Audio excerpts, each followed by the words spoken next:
How can we ask New Yorkers to pay more at a moment where so many people are making less? Look, so many people in the city, hundreds of thousands of people have lost their jobs. A lot of you out there, just a few weeks ago, you had a source of income, it's gone. And that is stretching people to the limit. There are so many people who just are running out of money. And today is bad, and it's going to be worse in a few more weeks. So we need to deal with the fact that a lot of people can't pay the rent. And that's why we need to see some real changes quickly to help people. Look, this is the worst economic crisis since the Great Depression. We literally haven't seen anything like this in our lifetimes, most of us. So it's time for the government to do the kinds of things that actually can reach everyday people and help them through this crisis. The Rent Guidelines Board has the ability to move in these next few months and give a rent freeze to all the New Yorkers who are rent stabilized. That's over 2 million people. People right now could use a break. So I'm calling upon the Rent Guidelines Board to issue a rent freeze to make sure that over 2 million New Yorkers have one less problem to deal with in the middle of this crisis. Let's give people a break. It's something we can do and should do, and do it soon. Now, that leads to my first question, and it comes from Lyric in Brooklyn, and she says, what is the city doing to help tenants who have issues with landlord abuse? Here's what's clear. In this crisis, no landlord can discriminate against a tenant. No landlord can ask a tenant to leave a building temporarily because they're sick. That's not acceptable, and that's not legal.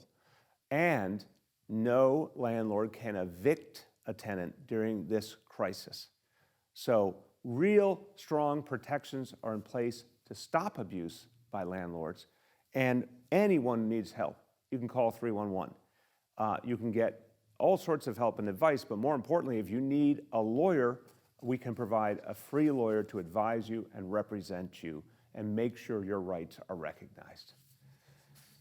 Now, Luis sends a question, and this is a health question, and it's one that refers to things we've seen in other parts of the world. Luis says, why isn't New York City spraying disinfectant in the streets? Well, Luis, our health experts here in the city have not found evidence that this actually will protect your health. The science that we know shows us that the transmission of this disease is by droplets. That's why we have such a super focus on social distancing. That's why the new guidance, as more evidence has come out, the value of people wearing face coverings to keep from letting any of those droplets out. Obviously, the importance of shelter in place.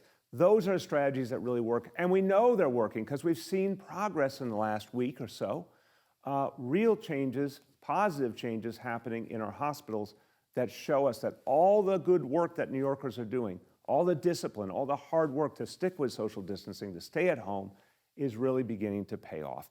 So that, to me, is the way to defeat the coronavirus. That's the proven way, and it's being proven right here in our city. Finally, we have a question from Jeff in Brooklyn. Jeff says, what elective surgeries in our hospitals are currently being allowed? He says kidney stones are a recurring issue for him. What do we do if we need help? Jeff, I'm sorry you're going through that. There are still obviously people going into the hospital for a lot of severe problems that are not the coronavirus.